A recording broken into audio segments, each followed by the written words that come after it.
তারাও মানুষ ছিল, তারা ভুল করে ফেলেছেন, কিন্তু আল্লাহ সুবহানাহু ওয়া তাআলা দুনিয়াতেই তাদের ক্ষমার সুসংবাদ দিয়েছে। কথা বলেন ঠিক কিনা? আমরা যখন সাহাবায়ে কেরামদের নাম নেই তখন আমরা বলি রাদিয়াল্লাহু আনহুম, আল্লাহ তাদের উপরে রাজি এবং খুশি হয়েছে। সুবহানাল্লাহ বলেন। আল্লাহ যদি রাজি খুশি হয়ে যায় আর কোনো কথা আছে? এজোরে বলেন। তাহলে সম্মানিত হাজরিন, আমরা নবী না, আবার আমরা নবীদের সাহাবীও, আমরা হলো নবীর উম্মত। কথা বলেন ঠিক কিনা?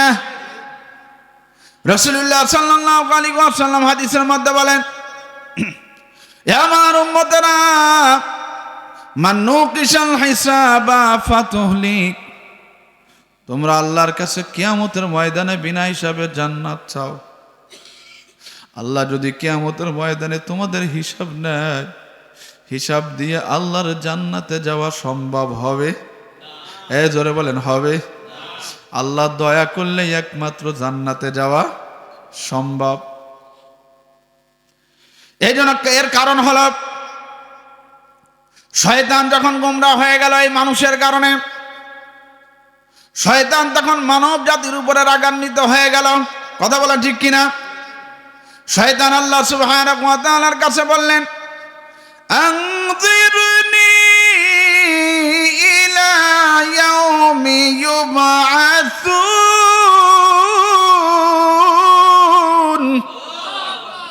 আপনারা ঘুমাচ্ছেন নাকি? কষ্ট হচ্ছে? শয়তান বলল, আল্লাহ কিয়ামত পর্যন্ত আপনি আমাকে হায়াত দেন। আল্লাহ সুবহানাহু ওয়া তাআলা বললেন, ইন্নাকা মিনাল মুনজারিন। শয়তান রে, আমি আল্লাহ তোরে কিয়ামত পর্যন্ত হায়াত দিলাম। শয়তান তখন বলল, ফাবিমা আগওয়াইতানি লাআকউদান্না লাকুম সিরাতাকাল মুস্তাকিম।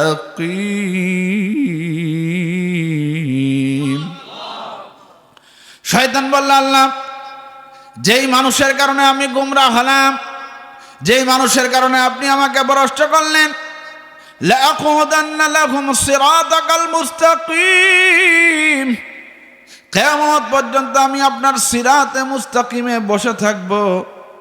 আপনার বান্দাদেরকে আমি সিরাতে মুস্তাকিমে চলতে দেব না, হেদায়েতের উপরে আসতে দেব। এজোরে বলেন, দেবে? এরপর আল্লাহ সুবহানাহু ওয়া তাআলা আমাদেরকে সুসংবাদ জানিয়ে দিলেন। সূরাতুজ জুমার 53 নম্বর আয়াতের মধ্যে আল্লাহ সুবহানাহু ওয়া তাআলা বললেন, কুল ইয়া ইবাদিয়াল্লাযীনা আসরাফু আলা আনফুসিহিম লা তাকুনাতু মির রাহমাতিল্লাহ।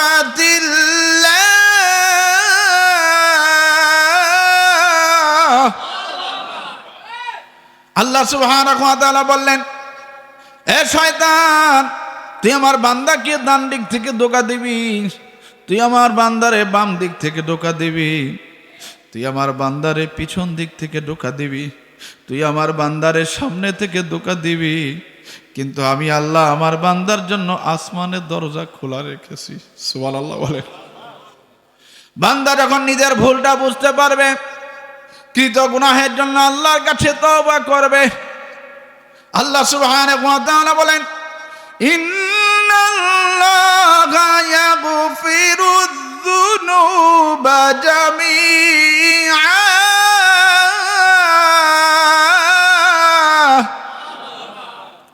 আল্লাহ সুবহানাহু ওয়া তাআলা বলেন, বান্দারে, আমি আল্লাহ তোর একটা গুনাহ মাফ করব না, আমি আল্লাহ তোর দুইটা গুনাহ মাফ করব না, আমি আল্লাহ তোর জীবনের সব গুনাহগুলি মাফ করে দেব।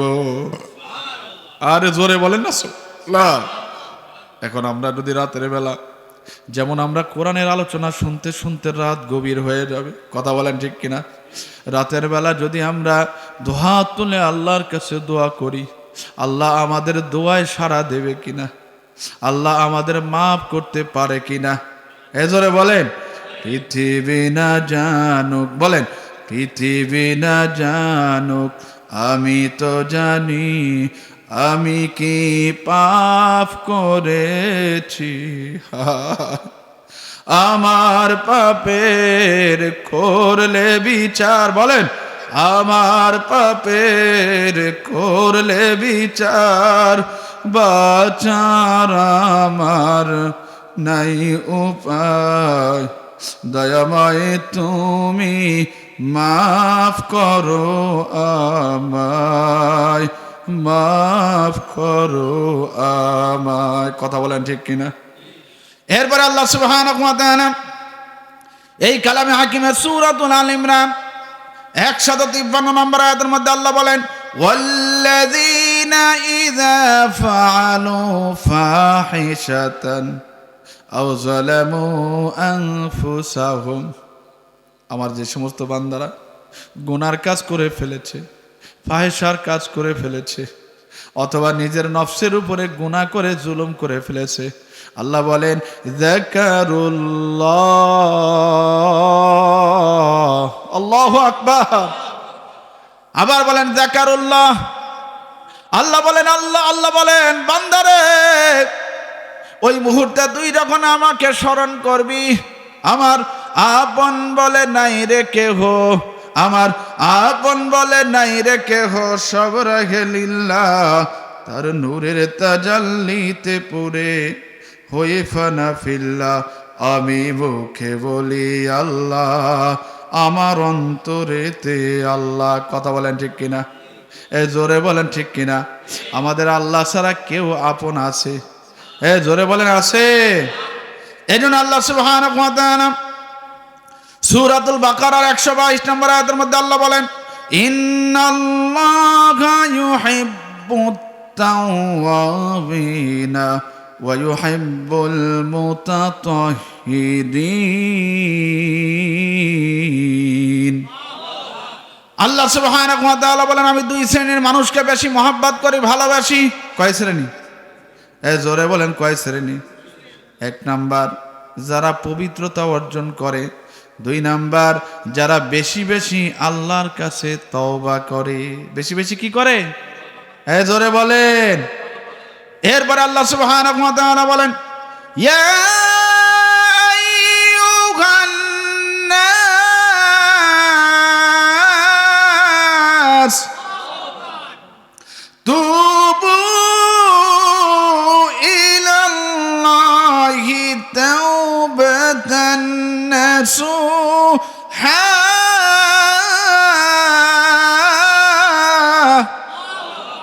আল্লাহ সুবহানাহু ওয়া তাআলা বলেন, হে দুনিয়ার মানুষেরা, তোমরা সবাই তওবা করো আমি আল্লাহর কাছে, আমি আল্লাহ তোমাদের তওবাকে কবুল করে নেব। সুবহানাল্লাহ বলেন।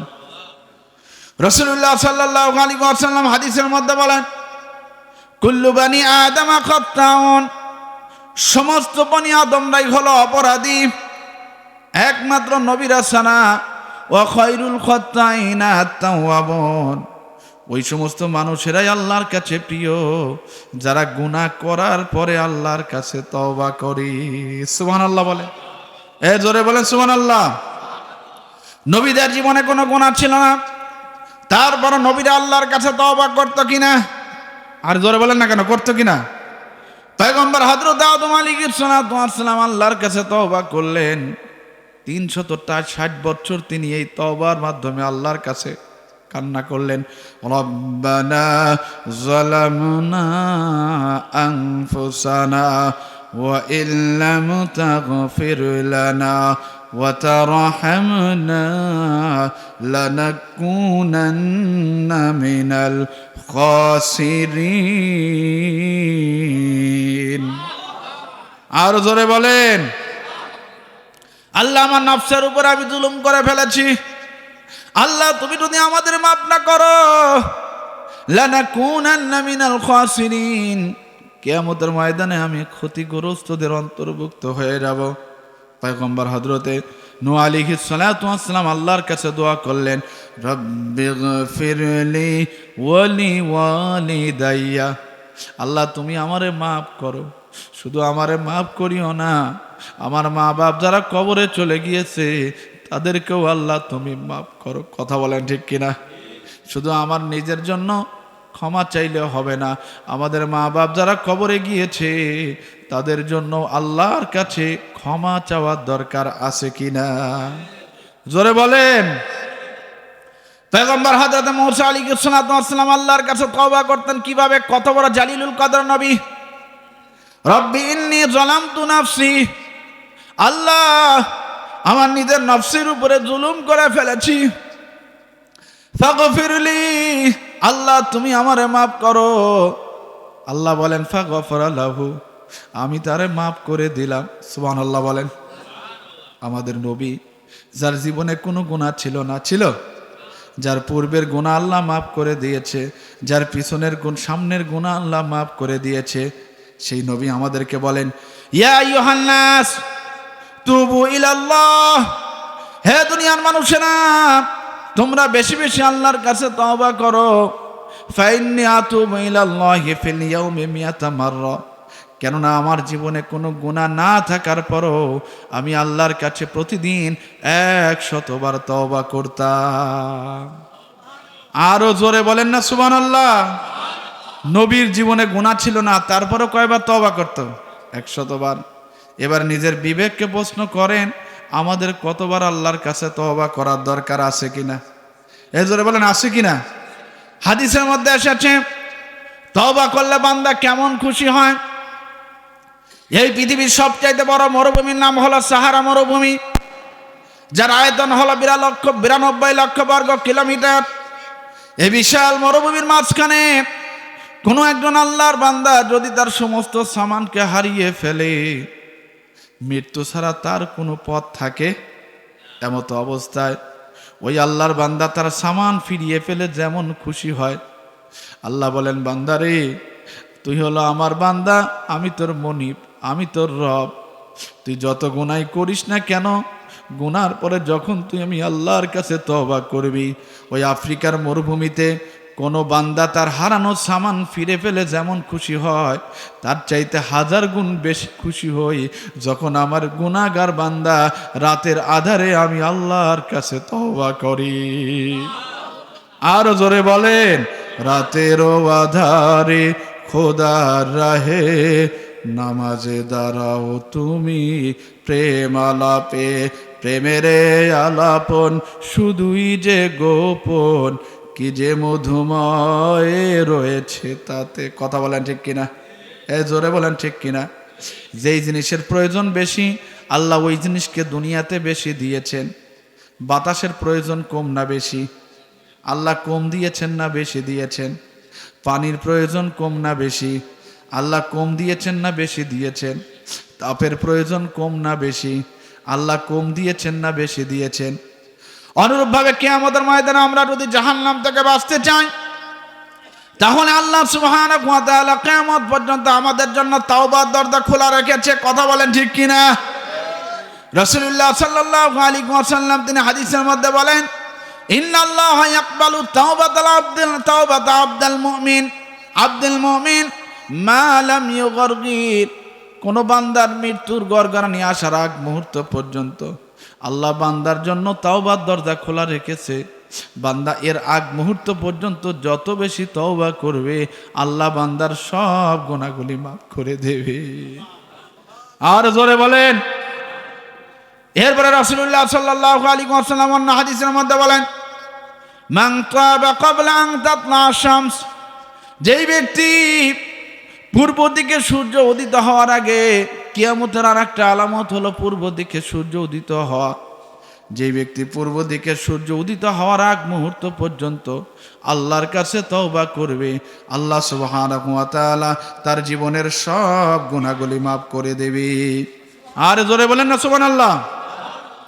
এই জন্য রাসূলুল্লাহ সাল্লাল্লাহু আলাইহি ওয়াসাল্লাম বলেন তুবা লিমান ওয়াজাদা ফি সহিফাতিহি ইস্তিগফারান কাসীরা। রাসূলুল্লাহ সাল্লাল্লাহু আলাইহি ওয়াসাল্লাম বলেন ওই সমস্ত উম্মতেরা সুসংবাদ গ্রহণ করো যেই সমস্ত উম্মতেরা দুনিয়ায় বেশি বেশি আল্লাহর কাছে তওবা করবে। জোরে বলেন কি করবে? কিয়ামতের ময়দানে তারা সুসংবাদ গ্রহণ করবে, তাদেরকে আল্লাহ বিনা হিসাবে জান্নাত দিয়ে দেবে। সুবহানাল্লাহ বলেন, জোরে বলেন সুবহানাল্লাহ। তওবার কয়েকটি উদাহরণ দিচ্ছি আমি। এর মধ্যে এক নাম্বার, মেবি সুনান ইবনে মাজাহ অথবা নাসাইয়ের মধ্যে এসেছে, বনি ইসরাইলদের জামানায় কোনো একজন আল্লাহর বান্দা 99টা মানুষকে হত্যা করছে। কয়টা? জোরে বলেন কয়টা? এবার লোকটার মাথার মধ্যে চিন্তা আসছে, গুনাহ আর কত করব, এবার একটু তওবা করে ভালো হয়ে যায়। লোকটা এবার একজন পাদ্রীর কাছে গিয়েছে, পাদ্রীকে বলছে, আমার তওবার দরজা খোলা আছে না বন্ধ? পাদ্রী কয়, 99টা হত্যা করার পরে আবার তওবার দরজা কেমনে খোলা থাকে? কথা বলেন ঠিক কিনা? পাদ্রী বাহ্যিক চিন্তা করছে। পাদ্রী বলেছে, না, তোমার মাপের কোনো সুযোগ নেই গো, তোমার জন্য তওবার দরজা খোলা নেই গো। লোকটা বলতেছে, 99টা যেহেতু হত্যা করেছি, আর একটা কেন বাকি রাখবো? তোমারে দিয়ে আমি 100টা পূর্ণ করি। এবার ওই পাদ্রীরে হত্যা করছে। ওই পাদ্রী কি শেষ।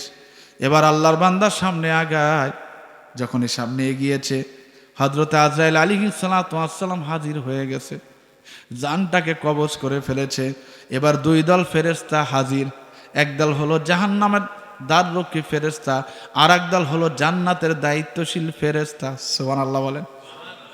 জান্নাতের দায়িত্বশীল ফেরেশতারা বলে, আমরা তাকে জান্নাতে নিয়ে যাব। জাহান্নামের দ্বাররক্ষী ফেরেশতারা বলে, না, আমরা তাকে জাহান্নামে নিয়ে যাব। ভেজাল একটা বাড়ছে না?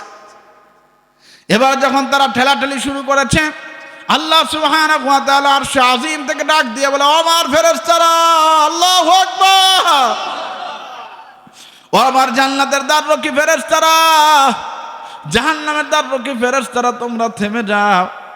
জান্নাতের দ্বাররক্ষী ফেরেশতারা, তোমরা আমার এই বান্দার রূহটাকে তোমরা জান্নাতে নিয়ে আসো।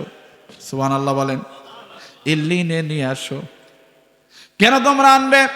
কারণ আমার বান্দা তওবা করার জন্য এগিয়েছিল, পথ বেশি। সুবহানাল্লাহ বলেন।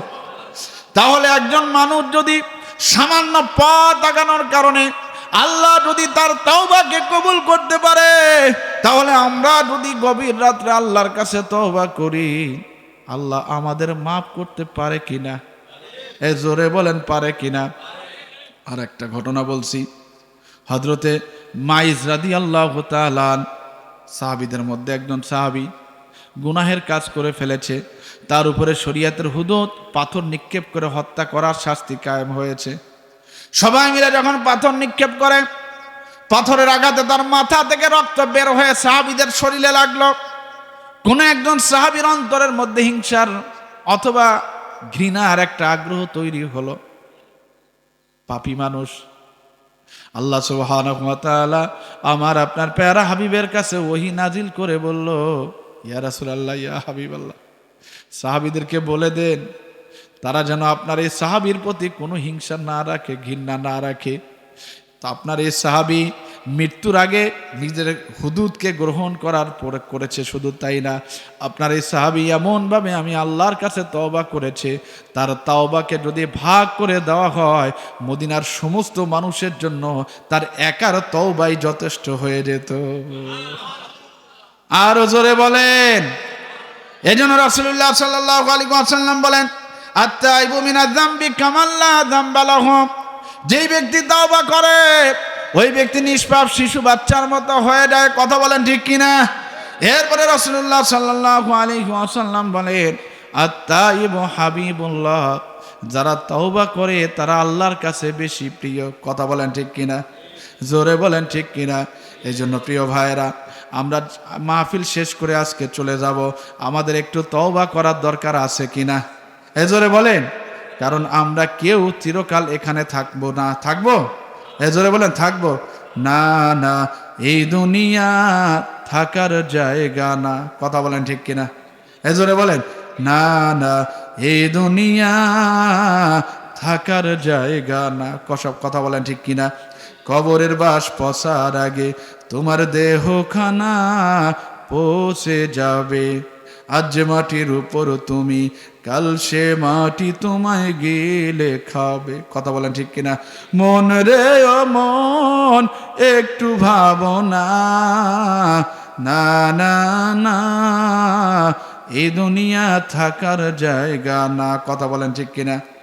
আজ যে পেশির জোরে তুমি ডানকে করো বাম, পাপের টাকায় গড়ছো প্রাসাদ, খাচ্ছ যে হারাম। কথা বলেন ঠিক কিনা? রাখছো কি গো সেই খবর, ডাকছে তোমায় আধার কবর, কবর কিন্তু বীর বাহাদুর কাউরে চিনে না। জোরে বলেন চিনে নাকি? জোরে বলেন চিনে নাকি?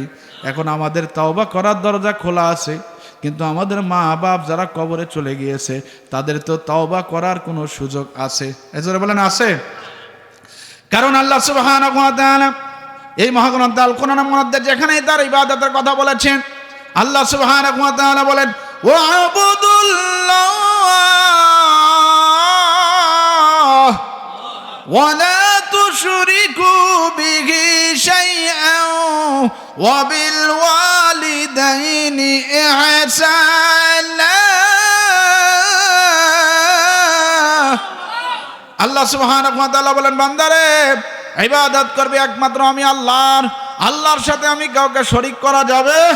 ওয়া বিল ওয়ালিদাইনি ইহসানা, তোদের দুনিয়ায় যাদের মা বাপ বেঁচে আছে তাদের সাথে তোরা ভালো ব্যবহার করবি, আর যাদের দুনিয়াতে মা বাপ বেঁচে নাই তাদের জন্য আমাদের 3টা কাজ করতে হবে। জোরে বলেন কয়টা? জোরে বলেন কয়টা? ডক্টর আল্লামা ইকবাল বড় ডিগ্রি নিয়ে বাড়িতে আসলেন, দেখলেন মা দুনিয়া থেকে বিদায় নিয়ে কবরে চলে গেছে। কবরের সামনে দাঁড়িয়ে বললেন, উমরে ভর তেরি মোহব্বত मेरी खिदमत कर रही, मैं तेरी खिदमत की काबिल जब तू चल बसी। মা, তুমি তোমার ডিম বেচা টাকা, ছাগল বিক্রি করা টাকা দিয়ে আমারে বড় শিক্ষিত বানালে, বিদেশ থেকে ডিগ্রি গ্রহণ করালে, তুমি সারা জীবন আমার খেদমত করলে, আমি যখন তোমার খেদমত করতে যাব তখন তুমি দুনিয়া থেকে চলে গেলে, তোমার জন্য আমি কিছুই করতে পারবো না, তবে 3টা জিনিস আমি তোমার জন্য করতে পারি। জোরে বলেন কয়টা? এর মধ্যে 1 নম্বর হলো দোয়া করা। জোরে বলেন কি করা? বাবা মায়ের জন্য আমরা আজকে দোয়া করবো, রাজি আছি? জোরে বলেন আছি। 2 নাম্বার, কিছু সদকা জারিয়া রেখে যেতে হবে, এমন কিছু দান সদকা, এমন কিছু জায়গা কিছু দান রেখে যেতে হবে। আমাদের মা বাপ কবরে ঘুমাবে, কিন্তু এই দান সদকা তাদেরকে কবরে পাহারা দিয়ে রাখবে। কথা বলেন ঠিক কিনা? জোরে বলেন ঠিক কিনা? এই যে আমানুল্লাহ এখানে একটি মাদ্রাসা করেছে। রাসূলুল্লাহ সাল্লাল্লাহু আলাইহি ওয়াসাল্লাম হাদিসের মধ্যে বলেন, দুনিয়ার মানুষকে আল্লাহ পাক 4 শ্রেণীর মানুষের কারণে টিকিয়ে রাখবে। কয় শ্রেণী? জোরে বলেন কয় শ্রেণী? 1 নাম্বার ধনীর দান দ্বারা, 2 নাম্বার গরিবের দোয়া দ্বারা, 3 নাম্বার আলেমের এলেম দ্বারা, 4 নাম্বার বাচ্চার ইনসাফ দ্বারা। দুনিয়াতে আলেম থাকবে আল্লাহ দুনিয়া রাখবে, আলেম থাকবে না আল্লাহ দুনিয়া রাখবে। এখন দুনিয়াতে আলেম না থাকলে মসজিদ মাদ্রাসা আবাদ কে করবে? কথা বলেন ঠিক কিনা? এই জন্য অনেকেই বলে মসজিদের মর্যাদা বেশি কিন্তু মাদ্রাসার জরুরত বেশি। কথা বলেন ঠিক কিনা? এজন্য বলেন ঠিক কিনা? নামাজের ফজিলত বেশি কিন্তু ওযুর গুরুত্ব বেশি, কারণ ওযু না হলে নামাজ হবে? ওযু না হলে যেমন নামাজ হয় না, মাদ্রাসা না থাকলে ইমাম তৈরি হবে না। কথা বলেন ঠিক কিনা? মাদ্রাসা না থাকলে আলেম তৈরি হবে না, মাদ্রাসা না থাকলে মা বাবার খাদেম তৈরি হবে, মাদ্রাসা না থাকলে কোরআনের খাদেম তৈরি হবে। অনেকেই বলে এখানে মাদ্রাসা ওখানে মাদ্রাসা, বলেন ঘরে ঘরে দোকান হয়েছে, কাস্টমার কি কমেছে? যদি মাদ্রাসা হয় এতে কোনো লস আছে? জোরে বলেন লস আছে? এই যে আমানুল্লাহ এখানে একটা মাদ্রাসা করেছে, এটা আল্লাহ কবুল করেছে বিদায় হয়েছে। কথা বলেন ঠিক কিনা? এখন এখানে যে মাদ্রাসা হয়েছে এতে আমরা খুশি না বেজার? জোরে বলেন খুশি না বেজার? আমি একদিন শুনলাম আমানুল্লাহ জেনারেল লাইনে পড়াশোনা করতো, তাই না? ইন্টার পাস করছে। একদিন শুনলাম তাবলিগে গিয়েছে, আশ্চর্য ব্যাপার। এরপরে শুনি শুধু তাবলিগে গিয়েছে তা না, আল্লাহর বান্দা আল্লাহর কোরআন শিখার জন্য, আলেম হওয়ার জন্য মাদ্রাসায় চলে গেছে। সুবহানাল্লাহ বলেন। আর জোরে বলেন সুবহানাল্লাহ। বাংলাদেশের বড় আল্লাহর ওলি ছিল শামসুল হক ফরিদপুরি রহমাতুল্লাহি আলাইহি। তিনি এইরকম মাদ্রাসায় পড়বে কিন্তু বাবা মাদ্রাসায় পড়াবে। আল্লাহর বান্দা দেওবন্দে চলে গেছে, চিঠি দেয় বাড়ির থেকে, পড়ে না। এরপরে যখন লেখাপড়া শেষ করে বাংলাদেশে আসতেছে, চিঠি পড়ে দেখে এক চিঠিতে দাদা নেই কো, আর এক চিঠিতে দাদি নেই, আর এক চিঠিতে মা নেই, আর এক চিঠিতে বাবা নেই কো। বাবারে ছাড়ছে, মারে ছাড়ছে, কিন্তু আল্লাহর কোরআন শিখা ছাড়ে না। সুবহানাল্লাহ বলে। এরপরে দেখেন আস্তে আস্তে সে আলেম হয়ে গেল, এরপরে মুফতি হয়ে গেল। সবচেয়ে বড় বিষয় হলো আমি ঢাকাতে থাকা অবস্থায় ওর সাথে আমার সম্পর্ক, সেখান থেকে আমি দেখেছি ওর মধ্যে ইখলাস আছে, ও দ্বীনের খেদমত করতে চায়। যে মাদ্রাসায় গিয়েছে সেখানেই সোনা ফলেছে। কিন্তু আমি বললাম, দেখো আমানুল্লাহ, তুমি বাহিরে করতেছো, বাহিরের মানুষেরা ফল পাচ্ছে, তুমি নিজের বাড়িতে অথবা পাশে একটা মাদ্রাসা করো, এমন একটা বীজ এখানে গড়ে উঠবে, এমন একটা চারা এখানে গড়ে উঠবে, এখান থেকে কোরআনের পাখিরা তৈরি হবে। কথা বলেন ঠিক কিনা? জোরে বলেন ঠিক কিনা?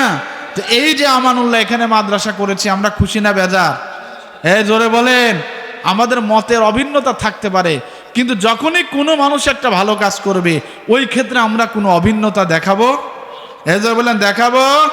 এখন এই যে মাদ্রাসা এখানে করেছে, এই মাদ্রাসা এখানে কিয়ামত পর্যন্ত টিকে থাক, এটা আমরা চাই কি চাই না? আর জোরে বলেন, চাই কি চাই না? কে কে চাই একটু আমরা হাত তুলে আল্লাহকে দেখাই দেই। লিল্লাহে তাকবীর। আর জোরে বলেন, লিল্লাহে তাকবীর। এই হাত নামায়েন না। প্রিয় ভাইরা আমার, আল্লাহ কোরআনের মধ্যে বলেছেন, তাওয়ানু আলাল বিররি ওয়াত তাকওয়া ওয়ালা তাওয়ানু আলাল ইসমি ওয়াল উদওয়ান। ভালো কাজ একা কখনো করা যায় না, সবার সহযোগিতা ছাড়া করা সম্ভব। এই যে বলেন সম্ভব। এখন এই যে মাদ্রাসাটাও করেছে, আমারে বলল, হুজুর এখানে প্রায় 3 লক্ষ টাকা আমার অলরেডি শেষ। এখন এই যে আমরা যেখানে বসে আছি এখানে কিন্তু আপনার মাটি, ছাত্ররা এখানে পড়াশোনা করবে, ওরা এখানে আসলে ওদের কষ্ট হবে কি হবে না? জোরে বলেন, হবে কি না? এখন আমরা যেই জায়গায় বসে আছি এই জায়গাটা পাকা করার দরকার আছে কিনা? জোরে বলেন, আছে কিনা? এখন এই জায়গাটা পাকা করতে গেলে আমাদের কিছু সহযোগিতা করার দরকার আছে কিনা? প্রিয় ভাইরা, আমাদের জনম দক্ষিণী মা বাবার কথা স্মরণ করে আমি আপনাদের হাতে ধরে বলবো, পায়ে ধরে বলবো, এমন কোন আল্লাহর বান্দা আছেন এই মাদ্রাসার জন্য 1000 টাকা, 2000 টাকা, 500 টাকা, অথবা আমি সিমেন্ট দেবো, ইট দেবো, এমন কোনো আল্লাহর বান্দা যদি থাকেন, আমি যদিও আপনাদের এলাকার সন্তান, কোরআনের আল্লাহ ওসিলায় আল্লাহ আমাকে দাম মর্যাদা দিয়েছে, আমি একটা কামিল মাদ্রাসার মুহাদ্দিস হিসেবে আল্লাহ আমারে কবুল করেছে, আমি আপনাদের জন্য দোয়া করব, আল্লাহ অবশ্যই দোয়া কবুল করতে পারে কিনা? জোরে বলেন, পারে কিনা? কোন আল্লাহর বান্দা আছেন? এই আমাদের ইলিয়াস। লিল্লাহে তাকবীর। আমার জন্য 1000 টাকা লেখো, আমি ইনশাল্লাহ এখন না দিতে পারলেও দেব। লিল্লাহে তাকবীর। ইয়া আল্লাহ, তোমার কুদরতি নজর দিয়েছে, দেখো আমার পাশে বসা আছে ইলিয়াস সাহেব। আল্লাহ তোমার ঘরের একজন ইমাম, আল্লাহ ওর মা অনেক দিন হলো দুনিয়া থেকে বিদায় নিয়ে কবরে চলে গেছে। আল্লাহ মায়ের কথা চিন্তা করে 1000 টাকা দান করেছে। সকলে বলেন মারহাবা। আল্লাহ কবুল করে নাও তার দান, বাড়িয়ে দাও তার মান সম্মান, হালাল ইনকামে বরকত দিয়ে দাও, রোগ ব্যাধি বালা মুসিবত থেকে হেফাজত করো। মেহেরবান মা দুনিয়া থেকে বিদায় নিয়েছে, আল্লাহ মায়ের কবরটাকে নূরে নূরান্বিত করে দাও। সকলেই বলেন আমিন, আরো জোরে বলেন আমিন। লিল্লাহে তাকবীর। আরে তাকবীরটা জোরে দেন, শয়তান দূর না হলে। আল্লাহ তোমার আর এক বান্দা শামীম মণ্ডল 2 বস্তা সিমেন্ট। সকলে বলেন মারহাবা। আপনার আব্বা কি বাইচে আছে? আপনার আব্বারে দেখছিলাম, মা আছে না? মা, মাশাআল্লাহ, খুব ভালো মানুষ ছিল, সহজ সরল। ইয়া আল্লাহ, তোমার বান্দা শামীম মণ্ডল বসে থাকতে পারে নাই। আল্লাহ তোমার মহব্বতে, তোমার কোরআনের মহব্বতে, তোমার কোরআনের মাদ্রাসার মহব্বতে 2 বস্তা সিমেন্ট। সকলে বলেন মারহাবা। আল্লাহ কবুল করে নাও তার দান, বাড়িয়ে দাও তার মান সম্মান, হালাল ইনকামে বরকত দিয়ে দাও, রোগ ব্যাধি বালা মুসিবত থেকে হেফাজত করো। মেহেরবান মা বাপ যারা কবরে চলে গিয়ে, বাবা কবরে চলে গিয়েছে, আল্লাহ বাবার আযাবে কবরকে কিয়ামত পর্যন্ত মাফ করে দাও। আল্লাহ শামীম ভাইয়ের মায়ের নেক হায়াতে তয়বা দারাজ করে দাও। সকলে বলেন আমিন, জোরে বলেন আমিন। এই ভাইয়ের নাম কি? শাহিন আলম না? বাড়ি কোথায় বলেন? সমস্যা নাই, কোথায়? বাক্সাডাঙ্গি। মাশা লিল্লাহে তাকবীর। আল্লাহ তোমার বান্দা মোহাম্মদ শাহিন আলম ভাই সেই বাক্সাডাঙ্গি এলাকায় বাড়ি বসে থাকতে পারে নাই। আল্লাহ তোমার মহব্বতে, তোমার কোরআনের মহব্বতে, আল্লাহ তোমার কোরআনের জন্য, কোরআনের মাদ্রাসার জন্য 2000 টাকা নগদ। সকলে বলেন মারহাবা। আল্লাহ কবুল করে নাও তার দান, বাড়িয়ে দাও তার মান সম্মান, হালাল ইনকামে বরকত দিয়ে দাও, রোগ ব্যাধি বালা মুসিবত থেকে হেফাজত করো। আল্লাহ মেহেরবান, মা বাপ যারা কবরে